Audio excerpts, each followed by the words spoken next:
Hi dear parents, మీలో ఎంతమంది పిల్లలకి పాకెట్ మనీ ఇస్తున్నారు? ఈ రోజులో అది సర్వసాధారణం అయిపోయింది. అయితే మన టైముల్లో కిడ్డీ బ్యాంకులు ఉండేవి.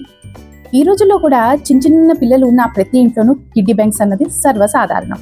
అయితే అప్పుడే టీన్స్లోకి ఎంటర్ అయిన పిల్లలందరికీ కూడా మనీ మేనేజ్మెంట్ నేర్పించడం చాలా ముఖ్యం. వారికి ఇచ్చిన పాకెట్ మనీని ఎలా ఖర్చు పెడుతున్నారో ఒక నోట్ రాసి పెట్టుకోమనడం కంపల్సరీ.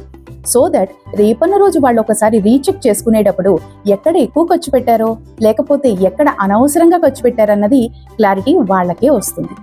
అలాగే ప్రతి 6 monthsకి ఒకసారి వాళ్ళ పాకెట్ మనీలో ఉన్న అమౌంట్ని కొంత సేవ్ చేయడం నేర్పించడం.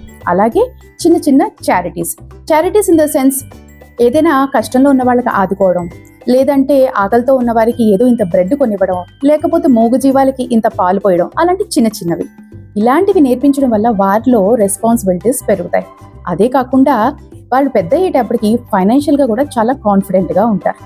మా చిన్నతనంలో మా పేరెంట్స్ ఏదైనా పనికి బయటికి పంపించినప్పుడు ఆ పని అయిపోయిన తర్వాత మిగిలిన చిల్లర రూపాయి 2 రూపాయలు లాంటివి పాకెట్ మనీగా ఉంచుకోమనేవారు. భలే సరదా వేసేసేది. మళ్ళీ ఎప్పుడెప్పుడు పనులు చెప్తారా అని ఎదురు చూస్తూ ఉండేవాళ్ళు. మనం సేమ్ అదే ఇక్కడ కూడా మన పిల్లల దగ్గర అప్లై చేయొచ్చు. అయితే ఇందులో మర్చిపోకుండా గుర్తుపెట్టుకోవాల్సింది ఏంటంటే, మనం ఇక్కడ పిల్లలకి బ్రైబ్ అలవాటు చేస్తున్నట్టుగా కాదండి, మనం వారి చేసిన పనిని గుర్తిస్తున్నామని ఒక చిన్న రివార్డ్ ఇస్తున్నట్టుగా చెప్పడం మాత్రం మర్చిపోకూడదు. దిస్ ఇస్ కోమల్ నల్లి, పేరెంటింగ్ కోచ్.